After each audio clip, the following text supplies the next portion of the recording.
choose my life. Hello, how's it going? I'm Bonnie Violet. I'm a trans femme, genderqueer, spiritual drag artist, and digital chaplain. And in case you don't know where you are, you have found yourself at Drag and Spirituality with as part of my special Idaho Drag is Divine series with my guest, Amelia. For folks who've never been here before, you are either watching us live on YouTube or Facebook, or you're listening to us afterwards on a podcast. Either way, we would love to interact with you. So feel free to put comments wherever you're watching us, and we'll interact with you as we can. If it makes sense to us, if we're live, then we'll deal with it. Otherwise, we'll reach out to you after the fact. That's pretty much it. This is about a 45-minute episode, so sit tight. I'm going to go ahead and bring on our guest and just to get things going. Hello. Hello. How are you? I'm good. How are you? I'm good. Do you want to introduce yourself a little bit? Of course. Hello, everyone. I am Amelia Blayke, the glamour ghoul of the Magic Valley, located primarily in Twin Falls, Idaho. Hello, it's me. Hello. How is everybody? So glad that you could join us today. We do have a little comment. Let's see. Someone says, hi, y'all. Hello. I'm not, the privacy doesn't tell us who. It's just somebody on Facebook. A secret admirer. Right? Yes. So I usually like to get going. Tony's a regular. Tony says, I love this series. I watch every week. It's so amazing. Yes, Tony is a regular. So glad that you could join us, Tony. All right. And usually I just kind of go right in, super low key and ask about your childhood.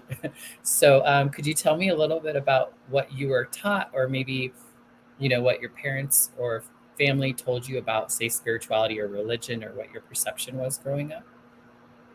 Of course. So I grew up severely Mormon, but we also had this weird, metaphysical pseudoscience type of a style where the family was very matriarchal. And I was like, well, if you have a dream about the family, or somebody in one of our ancestors comes and sits at the edge of your bed and tells you something, and it happens 3 times, that's gonna happen. And then that with the general Mormon ideology of you got to be this way and this, that, this, and the other, and just produce a whole bunch of kids, or else you're not going to get into heaven. It was a very mixed bag of trauma. It was very confusing. Yeah, it sounds like quite a wild thing. Was it something you from the beginning didn't really jive with, or was there a time that you kind of enjoyed it? No. So I was labeled as problematic very early on because I'm the type that answers questions. I feel like in my generation of the class and everything, I was one of the few children that actually read the scriptures and read the Bible and then turned around and had questions, and they didn't really like that. In fact, I got kicked out of the primary school stuff a lot. The only thing I really jived with was singing in choir and helping and the kitchen and stuff like that. But then that was also weird because that's very stereotypical women's work, and I'm a man, so I'm supposed to be this, that, and the other. Right. So you kind of came right out of the gate kind of challenging all of that. Yes. Yeah, much to the chagrin of my parents and what are they called, religious leaders. Mm-hmm. Yes. And Julia says, lovely lady. Hello, Julia. So glad that you could join us as well. And so when did you first see drag, and what was your impression of drag? I've seen drag and gender play through Hollywood and through movies and stuff like that. Bugs Bunny, everything from Bugs Bunny to one of my favorite movies, Miss Doubtfire, and then MASH and all of that stuff. And so it was always kind of this idea in my head, if that makes sense. And then I first started seeing my first show and everything when I moved back to Oklahoma City, after I had graduated from high school and experienced that. by helping, friends backstage and kind of getting to know the queens and everything. And it just, the power and the way that they were able to like convey the emotions that they were feeling and that with their music and everything and their performance was just absolutely astounding to me, and I fell in love with the art form. Mm. Um, it, it quickly became a wildfire in my heart and kind of took over. Um, like it touched everything within me, from the way that I personally view gender and, with my struggling with my trans journey and everything else. Mhm. It also really impacted the way that I and my relationship with my body, and showed me, you can take control, like you can have that power and like make yourself into something that you actually want to be. And there are ways to do that, and there's an art form that can help you express that. Mhm. And drag quickly became the way that I processed my emotions and kind of like let loose in a way. Um, and And were you aware of your gender journey prior to drag, or how did drag relate to that, if at all? so it was one of those things where I always realized and felt that I was different from everyone else. I always like preferred flowier clothes, baggier clothes, and my parents just chalked that up to being a bigger person. Mm. But it was more about the fact that like I just liked the way the clothes felt. I liked playing with like the girls' things and all of that. I liked, when boys would be like, "Oh yeah, this girl," I was like, "She's really pretty," but it was more of like a, wanting to be her friend and thinking she was pretty, or kind of wanting to be her type of a situation. Um, and the way that drag played into that was kind of realizing, because that was in turn also my first relationship, conversation, and friendships with trans people, and realizing that I wasn't alone in the world. And realizing that, it is possible to, and it is not a normal thing, but it is something that happens, to have this huge disconnect between like my physical form and like my spiritual form and my energy. Mhm. Um, it Drag really kind of like saved my life, if that makes sense. Without drag, I don't think I would definitely not be where I am today. Mhm. And throughout my life, like drag is the one thing that has kind of like grounded me and held me down.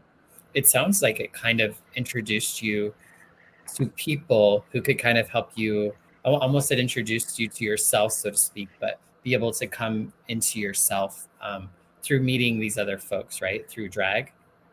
Yes, definitely. Like going to a drag show was the first time I even realized that the LGBTQ community even existed. Mm. And that, it's okay for boys to like boys, and actually like it's a pretty, usual thing, and you're not just, a sinner going straight to hell about it. Hmm. Yeah, and just kind of in that element of the LGBTQ, many times we, and I think some people might not realize this, but sometimes we may identify with multiple letters or maybe just one. And I was just curious, are there any other letters that you identify with within the LGBTQ umbrella? I typically refer to myself as queer. I definitely feel like I am under the trans umbrella. Um, but typically in the past, and especially in the past, I've referred to myself as a gay man, Mhm. just because, it's daddy's hardware. And like that has quickly morphed, has like I become more comfortable in my body, and, accepting that this is my existence. It's like I'm queer, I'm gender queer, I'm, a part of the queer community.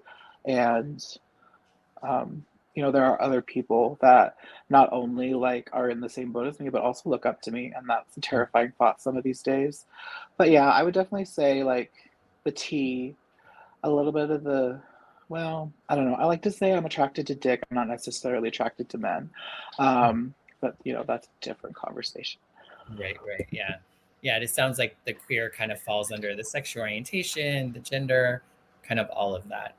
Yeah, Facebook user says drag allows you, or I discover yourself without to discover yourself without rules, I believe. that's And a bit of Julia a mouthful, but yes. Amen says, I know, I think sometimes between reading these things offline and I think people typing them offline, it's really easy to get them all jumbled up. Hmm.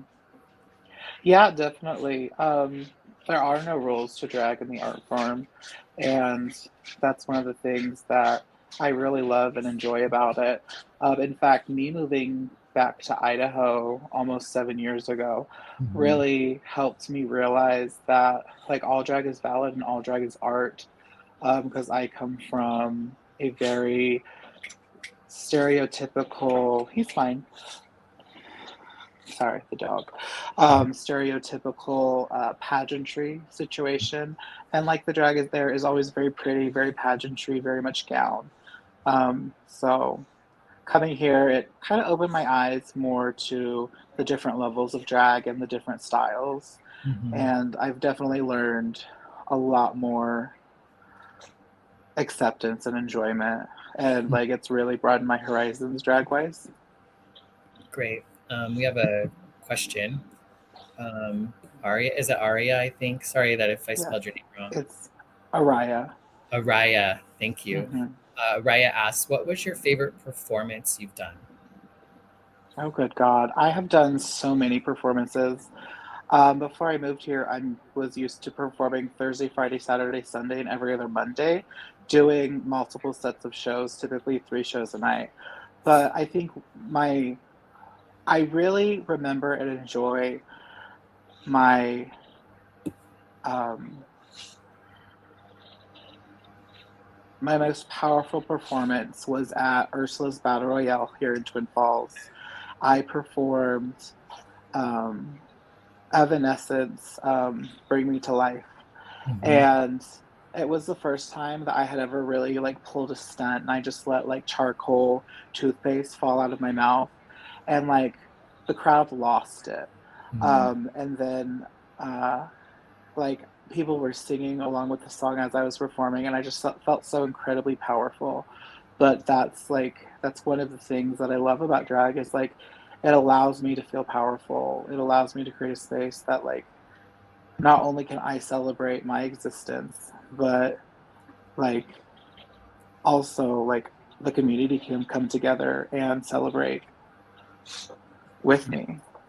agreed. And Julia agrees. Julia was there that night. Kayla says, Mother Rue always says we're all born naked and the rest is drag. So true, right?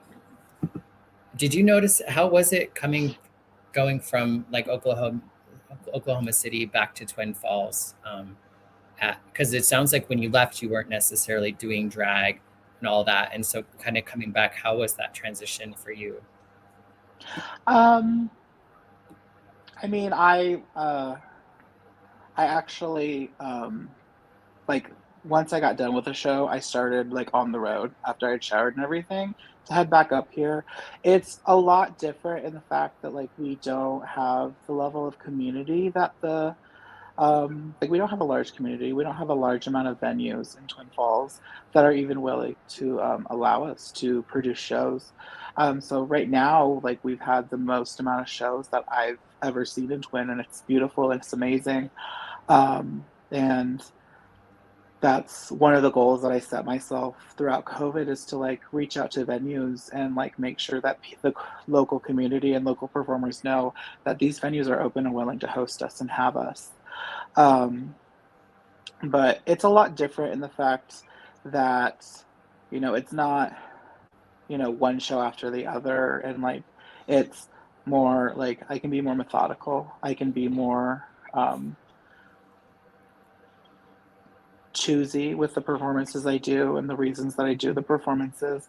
Because at one point, there was only like 3 or 4 shows a year. Mm. Yeah, So it's, it gives you time to prepare and yeah, really marinate on stuff. Where sometimes when you're performing so regularly, it can be challenging to have the energy to do that. absolutely. Yeah. And you, and you had, I know that We're Here with HBO came to Mhm. Twin Falls, and I know that you were involved with that. How was that? Did you notice if, I guess, I remember I grew up in Wendell, and so Mhm. I remember like moving away and then thinking like, oh, something like that is coming to, Twin Falls. But I think, I think it probably was, I don't know. I was curious what your thoughts were on how was your experience with that? Um, it was a very interesting experience. It it really like it reminded me and brought me back to like being part of like actual like drag productions, being around, professional performers like Bob the Drag Queen and Eureka and Shangela, and like, remembering that level and that ability to like be backstage and hang out with the girls and all of that and kind of kiki. Throughout the whole process, it was very stressful, to be perfectly honest. Like I was working graveyard then, I was working while we were filming. Mhm. Um, and like it was like going and doing an 8-hour shift, turning around and like filming for 4 to 6 hours. Um, but then like just being around that many people that were so like driven and passionate and oriented for a goal, that was really like refreshing. It's something that I haven't really seen in Twin up to that point, at least not at that level. And it also was kind of like, Twin needs this. Like that's one of the things it really showed me is like Twin needs something like this. Twin needs an organization that's more organized and driven. Mhm. Um, I mean, we have our local Southern Idaho Pride, that does the best they can, but I really think it's that level of organization and that level of structure needs to be built up, if that makes sense. Yeah, yeah. No, that makes sense. Kayla, and I'll ask you about this too. Kayla is in North Carolina, and she says they've been suffering with venues because they keep threatening like the shows, and the FBI has gotten involved. It's sad. Have you noticed any increased challenges in the community as a whole with shows as of late? Oh, definitely. My last production, March 4th, All That Glitters at the Orpheum Theater. We got several DMs and messages through Facebook saying, I didn't know that this monstrosity happened in Twin Falls. I can't believe that they exist here, and all of this other stuff. And like the theater was like, we're a private venue. Like, if they make us money, we're going to take it. And um, I also have been in talks with other venues that are just like honestly like we we we want to support you, but we don't want to hurt our business, and like I completely understand that. One of our strongest supporters, Yellow Brick Cafe, right next to the Orpheum, who have done so many after show parties for me and everything, and haven't charged me to do them at all. The owner, Kathy, there is absolutely wonderful, but I had to sit down and have a conversation and be like, this is what the future looks like. Like, this is what, as a producer, I'm having to deal with. And like, look towards the future and see other things happening and other bills. Like, I just want you to be aware that this is like, and I just don't feel right if we don't at least have this conversation. Um, and we were able to like talk it through and like come up with general ideas for if we ever do have a drag ban bill in Idaho. But the future is very uncertain right now, and it's just ramping up is the problem. Like I hired extra security for All That Glitters. Mhm. I hire private citizens who are vets, from the army and everything, that volunteer their time and are supportive and allies. Um, and because we're supposed to have a queer liaison, an LGBTQ liaison with the police force, but he does not support the community. He comes up with every excuse. There has been a lot of, you know, tension between the queer community and police in general. Unfortunately, our community is so small that we have to have that support, that he comes up with every excuse to not show up, to not be there, say, oh, there's not enough time to get organized and everything else. So finally I was just tired of it. I'm like, no, I'm going to make sure that my community is safe at my events, so I'm going to make sure that I hire private citizens and private security. In fact, I'm also helping the local CSI, GSA get their queer prom organized, and that's something that I also offered, because the fact of the matter is like we're trying and we're going above his head to get a new liaison appointed, but until we get that taken care of, we don't have the support of the police office. or the police force, and that's terrifying. Yeah, that sounds really difficult. Truly says that preemptive hatred is strong here. Yes, it is. And I was curious then, were you going to say something? Oh no, I'm fine. Oh, okay. I thought I'd cut you off. No, I you're was fine. to check in about your spirituality, where you land with that, if at all, kind of what your take is on that. So my take is very, very strange, especially for people around here who believe in organized religion. I don't believe in organized religion at all. In fact, I think at the end of the day, the roots of it are incredibly like corrupt in this day and age. And it's very much all about the money and everything else. And I think somewhere organized religion has lost the human and like person aspect type of thing. But I also come from a pretty traumatic experience with organized religion, and have just been introduced to a local church here. I believe it's called the Humanitarian Universal. Universalist. It's Mhm. something like that. And they've been great and very supportive. We had a drag story time hosted by Chaotic Majesty Araya, who commented earlier. And that was the venue that they allowed us to use. So they're incredibly supportive. And like seeing that and interacting with them has been an eye-opening experience. But as for my own personal beliefs, now that we can circle back around, because I'm crazy, I believe in energy. I believe that we are energy beings. I believe that plants and stones and animals and all of that have a certain frequency that you can communicate with and attune to, and that you can heighten and lower your vibrations to match those frequencies. I believe that we as human beings have lost some level of our connection to the earth and to animals and everything because of technology, and because of, in a way, because of science. I think at one point we've gotten too far away from our roots, and I think we need to figure out a way to get back there, because obviously, you know, the earth is dying and we're more like parasites than ever before for the earth, and that's awful. But And that's, you know, how do you go about that, if you don't mind me asking? Like, how do you practice, I guess, your beliefs or connect more, say, with the earth and that? Is there anything you do? so I do shadow work and other things. I am fascinated by religion and different religious beliefs, and the closest to what I attune with would be, I believe it's called Wicca these days. And I do use some ritualistic things just to get myself in the right headspace for meditations and things like that. And like for me, like it's weird to talk about this with someone who's not my family, but like stones and things like vibrate in my hands and they seem to talk to me and have like stories to tell, if that makes sense. Uh-huh. And like when I'm performing with drag, I feel like I'm manipulating the energy and sending that energy into the audience to like reach them and communicate with them on a deeper level. Um, Yeah, I was going to ask you if you felt like your spirituality impacted your drag at all. Absolutely. Honestly, if I have any sort of like religious thing, like I suppose drag could be, you know, seen as my religion. It's one of the things I hold dearest to my heart. It's one of the things that I have like dedicated so much of my life, almost in every aspect to.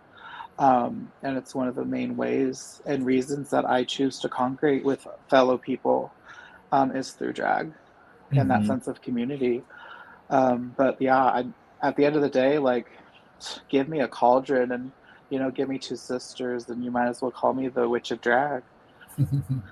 Yeah, yeah. No, I totally understand that. Growing up in church and stuff and kind of getting used to like my idea of what a church is around building community and fellowship and showing up for one another and like, lifting each other up. And to me, drag is totally that, which is a big reason why I even initially started this series, was because I saw drag, regardless of someone's spiritual experience, as some sort of spiritual, like some spiritual shit was going on for me with my relationship with drag when I saw it, and eventually when I even got to do it myself. We do have a question from Kayla. Kayla asks, you talked about being Mormon. Recently, I've been seeing more gay Mormons. Do you think it's become more accepted, or just more people are speaking out and being themselves? So I have lots of connections and like old friends that are still Mormon, grew up Mormon, are still very well connected. I think Mormons are realizing that, like, as an organization, they're realizing a lot of their old structures and ritualistic things are going to be seen and are very problematic. So they're starting to remove those, and they're trying to stay current. They're one of the largest churches on the face of the planet, and they want to keep that going, obviously. So I think that's the only reason. But again, like I'm kind of hostile when it comes to organized religion and Mormons in general. But the only reason that I know that they would do that is to be more, or at least appear more inclusive, so that they can stay current. Mm-hmm. And how are, so there's a lot going on with kind of the drag bills legislatively here in Idaho, and recently they just passed the HB 771, which is like the access to trans healthcare for youth. How has that impacted you at all, or how is it being trans in Twin Falls? I'm very lucky to have a medical team and a doctor that supports me completely and says that she will continue to prescribe the things that I and her other trans patients need until they're, busting down her door. In fact, I would not be here on the face of this planet without her. And I thank God for her every day. But so far, it hasn't affected me personally at all. I feel like this trans youth bill is just creating that platform and that structure, foundation is the word I was looking for, so that they can, build upon it and move forward with continued aggressions towards the trans community. And I really feel for any of our trans youth that will still currently reside. I actually know quite a few families that are looking into moving out of Idaho because of it, just so that their children can continue transitioning. And even some of them are just on what are they called? The like the puberty blockers, or puberty blockers. They're just on that, just to stall things out until things can, they can find themselves and figure out what they're actually going to do. Because transitioning is so much harder on your body if you've already gone through and have to do a regression of, that genetic puberty. I know. I'm sitting here like, I'm on so much T blocker. But if I think about it too much, I'll start to cry, and that's a mess nobody wants to see. But I'm terrified for my community, and as a community leader, and someone that considers myself an auntie or a mother figure to every community member that I interact with, I am terrified for our trans youth. And I feel like the trans community here in Idaho is kind of just looking and watching with bated breath to see what else they come up with. Queer Collective Productions, which is an organization I'm a part of, has been tabling at events and helping people fill out trans postcards, and like the Keep Drag in Idaho postcards to send to our representatives and our governor. And what I will say for Twin Falls is we have a lot of allies that are very passionate, but they don't know where to put that energy and how to fully support us. So that's one of the things that I and QCP try to do is we try to teach the allies and teach our community how to advocate for themselves and kind of get all of these different, because we have these organizations, we have ACLU, we have Add the Words, we have all these other wonderful organizations, but the problem is they're based 2 hours away in Boise. Yeah. So we organize productions, and we take donations and gather funds and resources so that we can actually fund people to go up to Boise to give their testimony in person, if that's something they're able to do. Or we make sure that like people know how to log on and where to go and all of that, because that's something I didn't realize was an option. But you know, it's something that we definitely need to start learning, especially when, like with me, like there's not a day in the last year that I haven't woke up and feel like every aspect of my being is being attacked by all of this religious bigotry that's being forced into the government through all these bills. Yeah. And for folks who are listening or watching, you could call Governor Brad Little at 208-334-2100 and request that he veto HB 71. So I guess we do have one last effort to try to stop the bill. So if you can, please, call Governor Brad Little and encourage your friends and family to do the same. Kayla says, I transitioned female to, is it full-time? I don't know. Sorry. I transitioned 24 years ago and was so proud of the small steps we were making. And I'm so scared for today's youth with everything going on.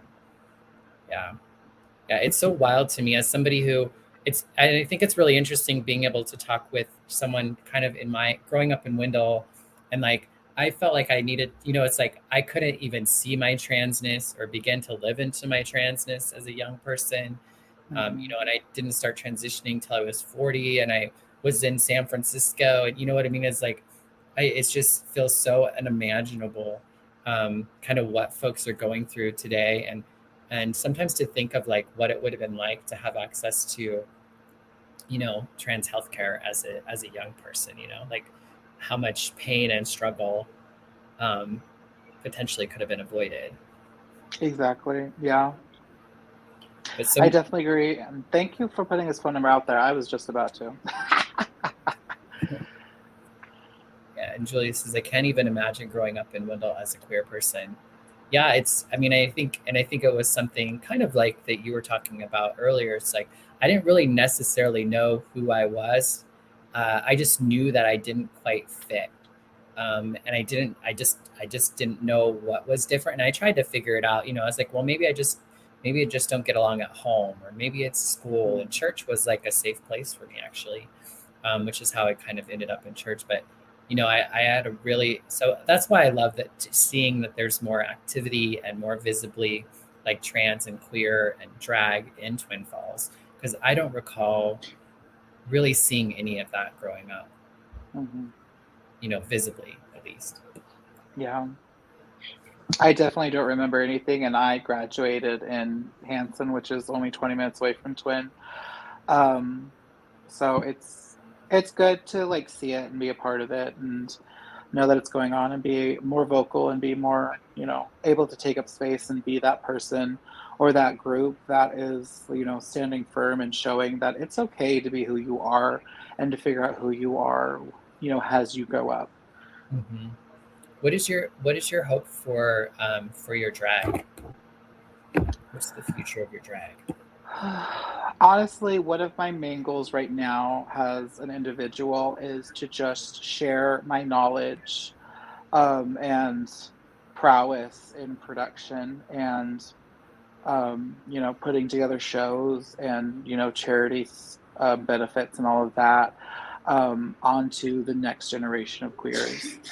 With my health journey right now, it's a very big reality that I will probably lose mobility and not be able to perform anymore. Pardon me. And so I'm really like trying to teach the other members of the collective of QCP, everything that I can so that that knowledge doesn't get lost when I eventually, fade into the background. And right now I'm trying to bring Twin Falls up, at least drag wise, to an equal level, or a better level compared to the community in Boise and even Pocatello. Like, I keep on saying that my mantra is I'm going to pave the highways and interstates between Boise, Twin Falls, and Pocatello, and Rhinestones and Glitter. And that way these 3 points in Idaho will shine so incredibly brightly that we'll reach every little nook and cranny in between.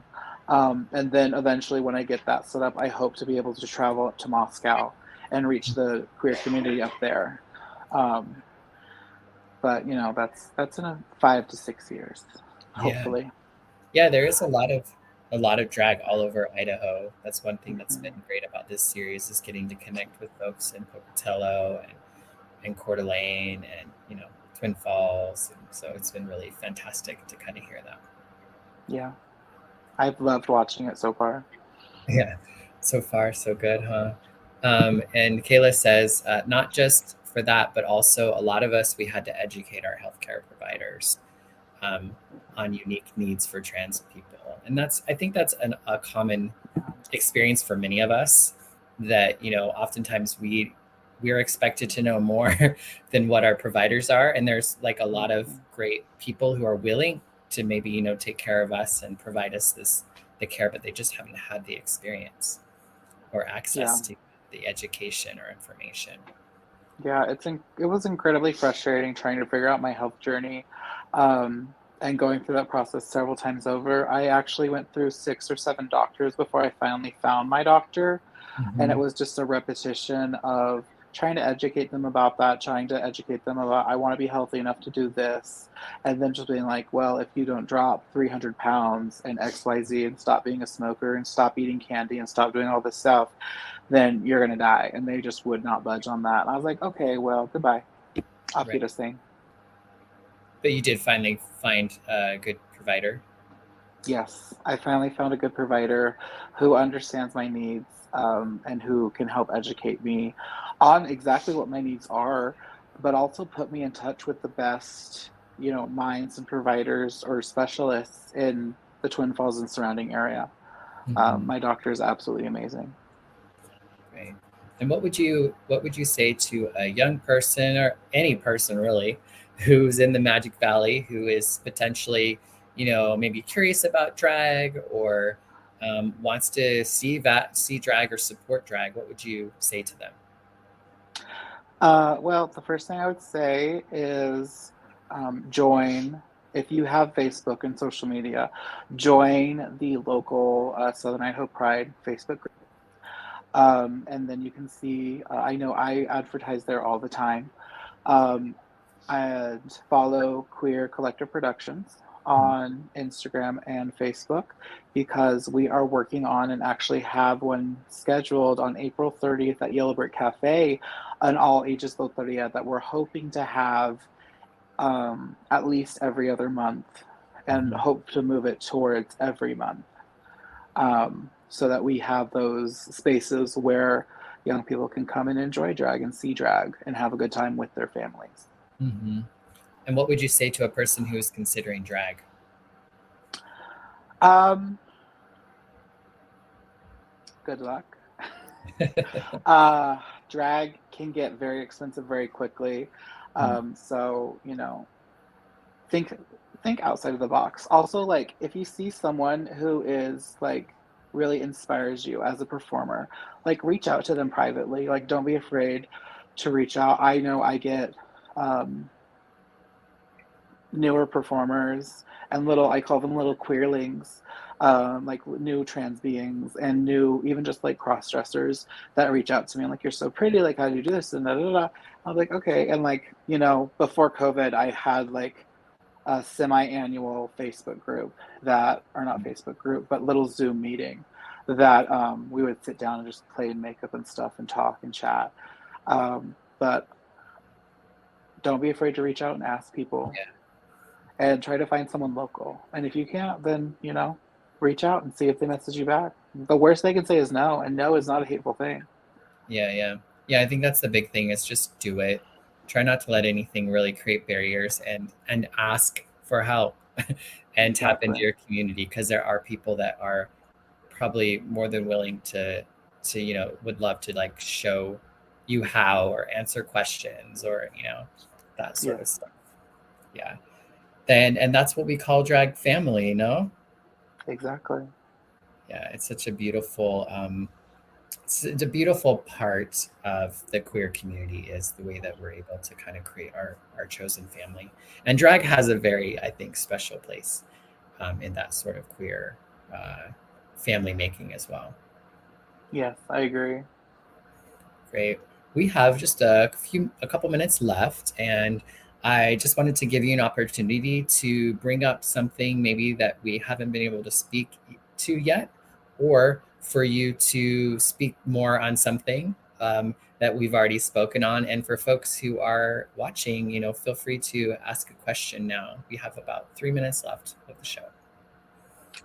Um, the only thing I can really think to say right now is a lot of times, especially in Twin Falls, these shows and productions that you're attending are a space for the LGBT community and the queer community to come together and like take a moment to just relax and breathe and like be around, their fellow queer community, and then also celebrate with their entertainers and their people. At least I know that my production specifically, like that's the main reason I have them, is like I want to see my friends and the people I love perform, and then also, the caveat is the community shows up and they also celebrate with me while I'm on the sidelines just losing my mind. Mhm. But like if you're a conservative or a Republican, or you're on the fence, um just know that like you're probably going to be uncomfortable. You're probably not going to understand the jokes. You're probably going to like have issue with some of the things you're going to see and experience. But you need to realize that that's all your own choice. Other people who bring their children, if children are allowed to these shows, it's per parental guidelines. Like they're there with their parents, and you don't have the right to, and overbear your own views and your own religious prospects onto other people. Mhm. Um, but like if you're uncomfortable, then reach out to, if you're there with a family member who's queer, or even if you're not, or you don't want to ask them because they're the safe gay or they're the Mhm. safe queer in the family and you don't have a problem with them, message me. If you have something hateful to say or you want to have a conversation, Mhm. I'll sit down and meet with coffee and we can talk about it. But at Right. the end of the day, like, do not expect a space to bend over backwards for you when the space is not for you, Mm. is the main thing I wanted to say. Yeah, so kind of welcoming people in, but also that they be mindful being in Exactly. the Like, space. everyone is welcome, but be mindful that that space is not for you. Yeah.